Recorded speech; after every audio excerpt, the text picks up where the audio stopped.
नमस्कार स्टूडेंट्स, कैसे हैं आप सब लोग। आप सबका एक बार फिर से स्वागत है स्टडी आईक्यू पीसीएस में।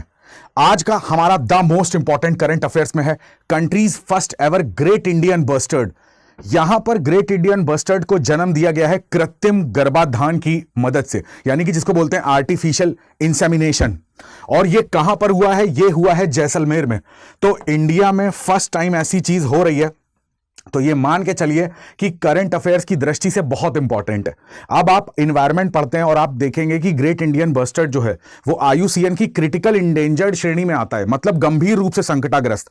तो हमारे लिए इस पॉइंट ऑफ व्यू से भी ग्रेट इंडियन बस्टर्ड जो प्रजाति है ये इंपॉर्टेंट हो जाती है। तो इसकी संख्या बहुत कम नंबर्स में इंडिया में बची हुई है, तो उसके लिए एक बहुत ही ज्यादा माइलस्टोन यहां पर रिवॉल्यूशन करा गया है कि आर्टिफिशियल इंसेमिनेशन से हम ग्रेट इंडियन बस्टर्ड को यहां पर जन्म दे चुके हैं। ठीक है, जरा इस न्यूज पे नजर डालिएगा। अब जैसे आप देखोगे, ये जो आपको ग्रेट इंडियन बस्टर्ड का छोटा सा बच्चा दिख रहा है, इसको यहां पर जन्म दिया गया है। और ये कहां पर करा गया है? मेन चीज है नेशनल कंजर्वेशन ब्रीडिंग सेंटर इन जैसलमेर। मोस्ट इंपॉर्टेंट, अगर प्रीलिम्स में एकदम स्टैटिक प्रश्न आएगा तो इसके ऊपर आएगा। मैं इसमें काफी सारे पॉइंट्स आपको बताऊंगा जिससे कि अगर ग्रेट इंडियन बस्टर्ड के ऊपर भी प्रश्न आएगा ना तो वो भी आपसे सॉल्व हो जाएगा। ए टू जेड जानते हैं ग्रेट इंडियन बस्टर्ड स्पीसीज के बारे में। तो इतनी न्यूज आपको समझ में आ गई। अब जरा आर्टिफिशियल इंसेमिनेशन होता क्या है इसको जरा समझ लेते हैं। आर्टिफिशियल इंसेमिनेशन, जिसको कि हिंदी में कृत्रिम गर्भाधान भी कहते हैं, इसमें बेसिकली क्या करा जाता है, जैसे कोई मेल है, ठीक है, मैं पेन का कलर चेंज कर देता हूं जिससे ये आपको स्पष्ट रूप से दिखाई दे। कोई भी यहां पर मेल दिखता है, ठीक है, और दूसरा है फीमेल। तो मेल के जो स्पर्म होते हैं ना वो यहां पर निकाल लिए जाते हैं और उनमें उनको यहां पर वॉश वगैरह करा जाता है, जो भी उसमें डेब्रिस वगैरह होता है उसको निकाल दिया जाता है और फिर आर्टिफिशियल तरीके से फीमेल के अंदर उसको इंसर्ट कराया जाता है। तो इसको बोलते हैं कृत्रिम गर्भाधान। अब यहां पर ग्रेट इंडियन बस्टर्ड के केस में क्या हुआ, यहां पर जो हमारे जैसे wild life institute of India है, तो इसने इस पूरे प्रोजेक्ट को ध्यान में रखा था।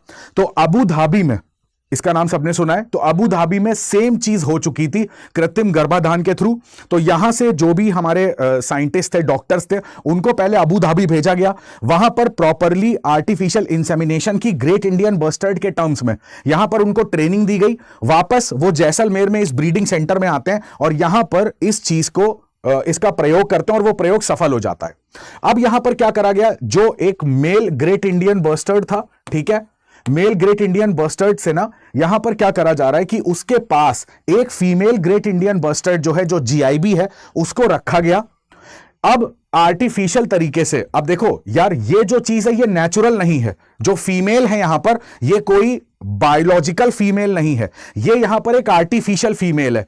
यहां पर जब यहां पर आप देखोगे प्रजनन की क्रिया हुई तो इस मेल के जो स्पर्म थे वो इस फीमेल के अंदर जैसे ही गए, यहां पर साइंटिस्ट ने इसके स्पर्म यहां से निकाले और जो एक fertile great Indian bustard female थी उसमें इंसर्ट करा दिए। तो इस प्रोसेस को बोला गया आर्टिफिशियल इंसेमिनेशन।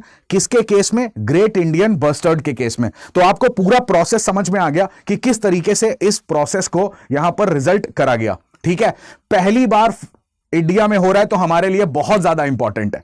अब आप देख पा रहे होंगे कि इसमें से इसके अंडा जो था उसमें से ये बच्चा भी बाहर आ गया है, तो ये कुछ इस तरीके का दिख रहा है। अब जरा ग्रेट इंडियन बस्टर्ड के बारे में जानते हैं, जरा ध्यान से इस पक्षी को देखिए। ग्रेट इंडियन बस्टर्ड, ये जैसे बात करी जाती ऑस्ट्रिच के बारे में, तो काफी ज्यादा वेट वाला पक्षी होता है, काफी ज्यादा हैवी पक्षी है, उसमें इसकी काउंटिंग यहां पर करी जाती है। ठीक है, जैसा कि आप देख पा रहे होंगे, इसके हेड की तरफ नजर डालिए और पंखों की तरफ, तो यहां पर आपको ब्लैक स्पॉट देखने को मिलते हैं। अगर इसके वजन की बात करें तो 15 से 18 केजी का इसका वजन होता है। अगर इसकी ऊंचाई की बात करें तो लगभग अप्रोक्सीमेटली 1 मीटर के आसपास की इसकी लेंथ होती है। ऑलरेडी भारत सरकार की तरफ से यहां पर, स्पेशली राजस्थान गवर्नमेंट की तरफ से, आप देखोगे यहां पर project great Indian bustard launch किया गया है और उसमें बाकायदा फेंसिंग करी गई है चारों तरफ से। जहां पर भी इनके ब्रीडिंग सेंटर्स बनाए गए हैं, जहां पर भी ग्रेट इंडियन बस्टर्ड की पॉपुलेशन पाई जाती है, वहां पर फेंसिंग करी गई ताकि ये उस जगह से बाहर ना जा पाए जिनसे कि इनको खतरा हो। अब आपके मन में प्रश्न आएगा कि इनको खतरा किस चीज से है। एक्चुअली में ये जो कृत्रिम गर्भाधान करा गया तो इसकी जरूरत क्या पड़ी, क्या इनकी पॉपुलेशन इतनी कम हो गई थी? जरा इस पॉइंट को समझते हैं। तो सबसे पहले यहां पर आपको ये जानना होगा कि यहां पर ना ये रहते कहां पर है। तो इनको रहने के लिए जो हैबिटेट चाहिए होता है वो होता है ग्रासलैंड, यानी कि घास भूमियां। घास भूमियां आप देखते हो ज्यादा उनकी ऊंचाई होती नहीं है, तो वहां पर झाड़ियां जो हो गई, श्रब्स हो गए, ये इनके हैबिटेट होते हैं, इनका आवास होता है। मगर हुआ क्या, ह्यूमन सेटलमेंट की वजह से, है ना, हमने अपने घर बनाए, इंफ्रास्ट्रक्चर बनाया, उसकी वजह से जो ग्रासलैंड है उनका एरिया कम होता चला गया, तो एक तरीके से इनके हैबिटेट का लॉस हुआ। दूसरी यहां पर क्या था, राजस्थान वगैरह में आप देखोगे, जैसलमेर जब हम लोग जाते हैं तो वो एक टूरिस्ट स्पॉट भी है, तो वहां पर लोग जाते हैं, सफारी का आनंद उठाते हैं, जीप वगैरह से घूमने जाते हैं, तो वहां पर होता है इससे नॉइस पॉल्यूशन। ठीक है, तो ये नॉइस पॉल्यूशन जो है वो ग्रेट इंडियन बस्टर्ड की जो नेचुरल ब्रीडिंग साइकिल है ना, उसको ये प्रभावित करता है। तो ब्रीडिंग करते समय ना इनको ये सब नॉइस वगैरह का जो भी प्रॉब्लम है वो सब नहीं चाहिए होता है। दूसरी प्रॉब्लम क्या होती है कि इनके साथ ये दिक्कत है कि एक वर्ष में ना मैक्सिमम ये एक अंडा जो है वो देते हैं, और इस एग के सक्सेस रेट होता है 60 to 70%। अब आप कहोगे इसका क्या मतलब है? जो भी वहां पर डॉग्स होते हैं, जो भी लोमड़ियां हैं, फॉक्स वगैरह पाए जाते हैं, वो इनके अंडों को खा लेते हैं। तो एक वर्ष में एक अंडा दे रहा है, और दूसरा उससे बच्चा निकलने का जो सक्सेस रेट है वो 60 to 70% है। अदरवाइज क्या होगा कि उसके अंडे को भी खा लिया जाएगा, है ना, किसी जानवर के द्वारा। तो ये भी है यहां पर। दूसरा आप देखोगे यहां पर क्या हुआ, नॉइस पोल्यूशन, सबसे मेजर रीजन जो न्यूज में रहता है वो क्या है, विंड मिल्स। अब आप कहोगे ये क्या? आपको पता है भारत के पंचमित्रा टारगेट्स हैं, हमको रीन्यूएबल एनर्जी, नवीकरणीय ऊर्जा स्रोत में स्विच करना है, ट्रांजिशन करना है। तो सरकार के लगातार ये मतलब टारगेट रहता है कि किस तरीके से हम लोग सोलर एनर्जी और विंड एनर्जी को यहां पर प्रमोट करें। और राजस्थान, गुजरात जैसा जो एरिया है वहां पर आप देखोगे कि विंड एनर्जी को लेकर बहुत ज्यादा संभावनाएं हैं। तो वहां पर हमने क्या है, विंड टरबाइंस लगाई हैं। अब विंड टरबाइंस जो हैं वो जब इलेक्ट्रिसिटी जनरेट करेंगी तो वो हमारे घरों तक या जो पावर स्टेशन है वहां तक जो लाइंस हैं, बिजली है, उसको भेजेगी कैसे? तो उसके लिए उनको बिछानी पड़ती हैं ट्रांसमिशन लाइंस। तो ये ट्रांसमिशन लाइंस आपने भी देखी होगी, इस तरीके से हाई टेंशन लाइन बिछी होती हैं। तो ग्रेट इंडियन बस्टर्ड के साथ प्रॉब्लम क्या होती है, तो हैवी पक्षी है ना, तो ये फ्लाई करता है, मगर काफी ऐसा नहीं होता कि बहुत किलोमीटर्स तक फ्लाई कर जाए या बहुत हाई लेंथ पे फ्लाई करे। और यहां पर जो ट्रांसमिशन लाइंस होती है ये भी नहीं ऐसा होता कि बहुत ऊंचाई पर होती हैं। तो इनसे ना ये टकराने से इनकी डेथ हो जाती है, करंट लग जाता है। तो अब इनसे कह दोगे टकराता कैसे, क्या इसको दिखता नहीं है? क्या दिखता है, मगर ना ये काफी दूर तक नहीं देख सकते हैं। तो जब काफी दूर तक नहीं देख सकते हैं तो ये इन ट्रांसमिशन लाइंस में उलझ जाते हैं, तो इनसे इनकी डेथ हो जाती है। तो कई बार आप देखोगे, अगर आपने एडिटोरियल वगैरह पढ़े होंगे, न्यूज आप पढ़ते हो, तो उसमें सुप्रीम कोर्ट के ऊपर कई बार ये याचिकाएं गई हैं, कई बार ये पिटीशन फाइल होती है कि यहां से इन ट्रांसमिशन लाइंस को हटाया जाए और इनको अंडरग्राउंड करा जाए। बट आप खुद सोच के देखो, ये फाइनेंशियली एक और बर्डन आ जाएगा। तो अब यहां पर वही वाला मुद्दा आ जाएगा कि विकास बनाम पर्यावरण वाला।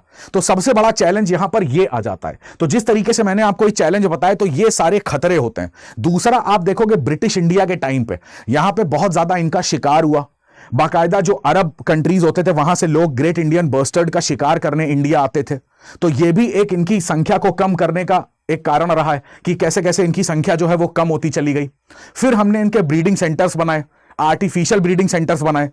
तो इस आप कारणों को देखते हुए समझ जाओगे कि इनकी संख्या बहुत कम मात्रा में अब यहां पर रह गई है। इसमें एक और चीज जानने वाली क्या है, आपको पता होगा कॉप 13 जो हुआ था वो हमारा गांधीनगर में हुआ था। उस कॉप 13 में ना 3 मेन जो स्पीसीज थी उनको वापस से क्रिटिकल जो इंडेंजर्ड श्रेणी है वहां पर डाला गया था। उसमें एक था ग्रेट इंडियन बस्टर्ड, दूसरा था बंगाल फ्लोरिकन और तीसरा था जो एशियन एलिफेंट्स। तो उसमें से हमारा ग्रेट इंडियन बस्टर्ड भी शामिल था। इसके बारे में भी यहां पर बहुत सारी बातें हुई हैं। अगर भारत में बात करें ग्रेट इंडियन बस्टर्ड पक्षी के बारे में, तो यहां पर इसकी टोटल 4 स्पीसीज पाई जाती हैं। जैसे कि मैं आपको दिखाता हूं, टोटल 4 स्पीसीज कौन सी होती हैं यहां पर। जैसे एक तो आप ये ग्रेट इंडियन बस्टर्ड देख ही रहे हो, ठीक है। एक होती है लेसर फ्लोरिकन जिसको बोलते हैं, एक होती है बंगाल फ्लोरिकन और एक यहां पर होती है मैक्वीन बस्टर्ड। इसका क्या नाम होता है? McQueen bustard. तो प्रश्न आ जाएगा कि क्या भारत में ग्रेट इंडियन बस्टर्ड की केवल एक ही स्पीसीज पाई जाती है? तो गलत, यहां पर टोटल 4 स्पीसीज भारत में पाई जाती हैं। अब जैसे आप WWF का ये स्क्रीनशॉट देख पा रहे होगे, तो ये ग्रेट इंडियन बस्टर्ड है। इसका साइंटिफिक नाम देखोगे तो एड्रियोटिस निग्रिसिपस। यहां पर आप देखोगे 200 इंडिविजुअल पॉपुलेशन रह गई है इनकी। वेट मैंने आपको बताया, हाइट मैंने आपको बता दी। इंडियन लॉ के हिसाब से अगर देखोगे तो वाइल्ड लाइफ प्रोटेक्शन एक्ट में हाईएस्ट सिक्योरिटी इनको दी गई है, यानी कि इनको कहां पे रखा गया है? शेड्यूल 1 के अंतर्गत, 1972 के एक्ट में, भारतीय वन्य जीव जो एक्ट है उसके अंतर्गत। साइट्स में भी इसको आप देखोगे अपेंडिक्स 1 में रखा गया है। और IUCN के स्टेटस की बात करते हैं तो वो क्रिटिकल इंडेंजर्ड है, यानी कि गंभीर रूप से संकटाग्रस्त। तो ये कुछ इंपॉर्टेंट पॉइंट्स हैं जो आपको इस पक्षी के बारे में जानने हैं। ये आप देख पा रहे होगे कि अगर प्रेजेंट में ग्रेट इंडियन बस्टर्ड पॉपुलेशन बात करें तो यहां पर राजस्थान में 128 है, गुजरात में 10 है, महाराष्ट्र में, कर्नाटका, आंध्र प्रदेश में 10 है। आप जान के यकीन नहीं करेंगे कि अगर भारत इस तरीके का मैप आप देखोगे ना, तो केवल अगर नॉर्थ ईस्ट का रीजन आप छोड़ दीजिए तो एक समय पर पूरे भारत में ग्रेट इंडियन बस्टर्ड पाए जाते थे। और आज आप संख्या देखोगे तो केवल 4 राज्यों में सिमट के रह गए, वो भी 3 राज्य ऐसे हैं जहां पर डबल डिजिट में इनकी नंबर्स हैं, है ना। तो ये सारे जो आप देखोगे कि शिकार वाली जो चीजें मैंने बताई कि किस पॉइंट से इनको खतरा है, वो सारी चीजें हैं, ठीक है। चलिए, इसके ऊपर एक प्रश्न है, इसको सॉल्व करने का प्रयास करिएगा, कमेंट सेक्शन में आंसर करिएगा। With reference to the great Indian bustard which was in the news recently, consider the following statement. It is the only bustard species found in India. ये critically endangered in the red list issued by IUCN. It is the state bird of Gujarat and Andhra Pradesh. कौन सा इसमें से correct है? Comment section में answer जरूर करिएगा। तो ये था आज का करंट अफेयर्स का वीडियो कि कैसे यहां पर आर्टिफिशियल इंसेमिनेशन के माध्यम से ग्रेट इंडियन बस्टर्ड को जन्म दिया गया। ठीक है, वीडियो कैसा लगा कमेंट पे जरूर बताइएगा, वीडियो को लाइक करिएगा। आपसे मिलते हैं अगले वीडियो में, तब तक के लिए धन्यवाद। जय हिंद।